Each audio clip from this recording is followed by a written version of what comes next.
Oh, mga nakakopal ang mga ano, apat. Pare-pareho ng kulay. Ayan.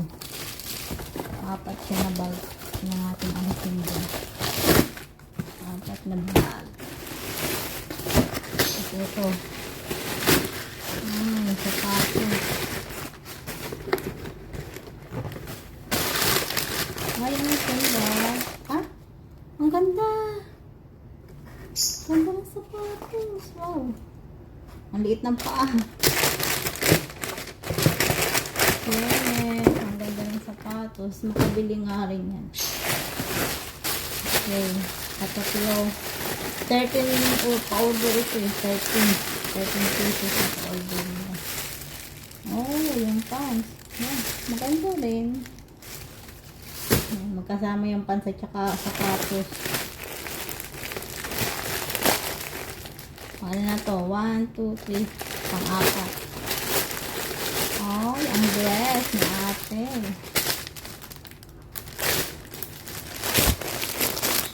Ang dress. Apat. 5. 5.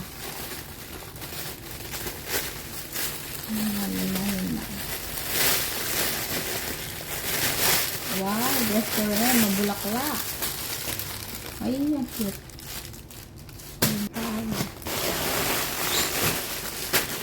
Cute.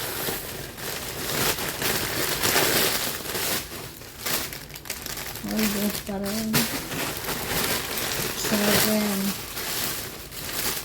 Oh. 7. Dress pa rin. 8. 10. Oh, bag. Wow. Ay, dapat 13. Ay, yata ako nabilang. Bag natin. Ay, bag ni ano ko. Kulatan.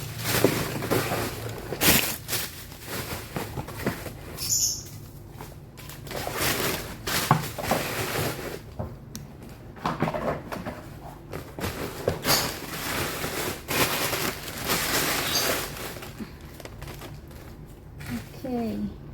Ay. 1, 2, 3, 4, 5, 6, 7,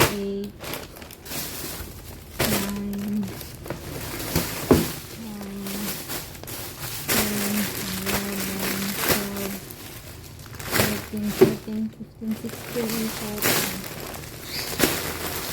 I-check ko to sa apps kung nandito lahat yung mga order. Ayun, friends, ang ganda ng sapatos. Ang gaan pa niya. Nakabili nga. Ang ganda. At ito, 1, 2, 3, 4, 5. 5 pieces kay ate yun. Magta-travel siya. Kaya ito, gagawin niya.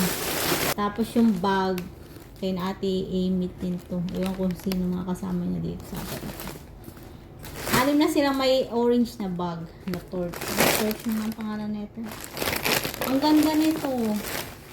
Si Ami, yung nabili niyang bag na yun, na torch, si Ami ang nagkaroon ng tuna. Mahal yung bili niya, kulang 200 ata. Nasa Taobao. Ano lang to, nasa 34 ata. Ang ganda. Pakita ko sa inyo yung isa.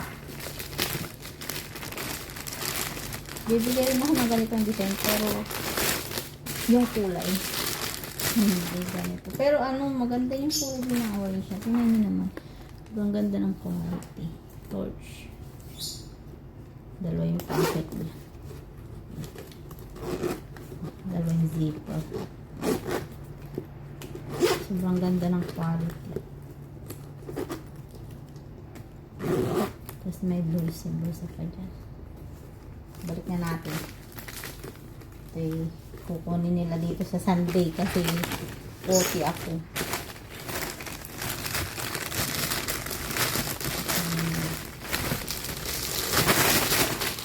Yun lang. Ayan ang pinag-alisan at ayan ang mga pinamili. Di ba?